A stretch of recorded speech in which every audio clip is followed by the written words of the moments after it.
Hi guys, welcome back to my channel. నేనైతే first time బొబ్బట్లు అయితే చేశాను. ఎలా చేశానో చూసేయండి.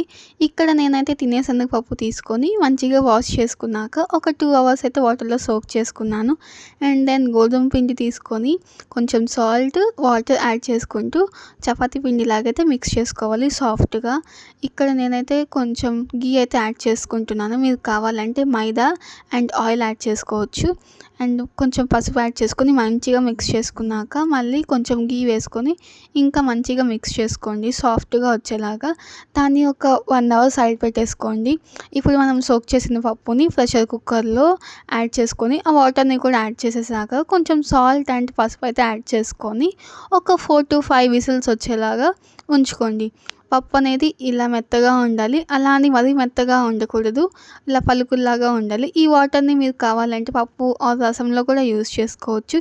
మనం ఉడకబెట్టుకున్న పప్పుని మిక్సీ జార్లో వేసుకొని ఇలా పేస్ట్ లాగా అయితే చేసుకోవాలి. ఒక ప్యాన్ తీసుకొని బెల్లం వేసుకొని అండ్ మిక్సీ చేసుకున్న పప్పును కూడా వేసేసుకొని మంచిగా మిక్స్ చేసుకోండి ఉండలు లేకుండా. కావాలంటే అంటే బెల్లం అనేది కింద ప్యాన్కి అతుక్కుంటూ ఉంటుంది. సో మీరు మంచిగా మిక్స్ చేసుకోండి. మీకు కావాలంటే యాలకుల పొడి కూడా యాడ్ చేసుకోవచ్చు. నేనైతే అది స్కిప్ చేసేసాను. మళ్ళీ కొంచెం నెయ్యి వేసుకొని మళ్ళీ మిక్స్ చేసేసుకోవాలి మంచిగా. ప్యాన్కి ఉండేదంతా ఇలా ఒక థిక్‌గా ఉండేలాగా కలుపుకోండి. ఆ మిక్స్చర్‌ని అయితే ఫస్ట్ కూల్‌లో ఉంచేసేసాక మళ్ళీ కొంచెం గీ అప్లై చేసుకొని చేతికి కూడా గీ అప్లై చేసుకొని మంచిగా మిక్స్ చేసుకున్నాక బాల్స్ లాగా అయితే చేసుకోండి. సో ఇలాగా.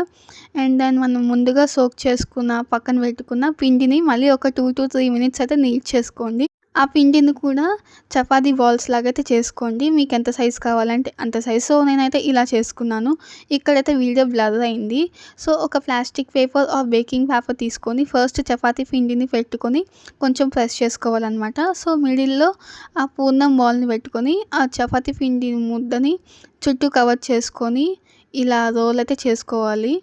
ఆ పేపర్‌కి మీరు నెయ్యి ఆర్ ఆయిల్ పూసుకొని కూడా చేసుకోవచ్చు. సో మరీ పల్చగా అయితే చేసుకోబాకండి. బెల్లం బయటకు వచ్చేస్తుంది.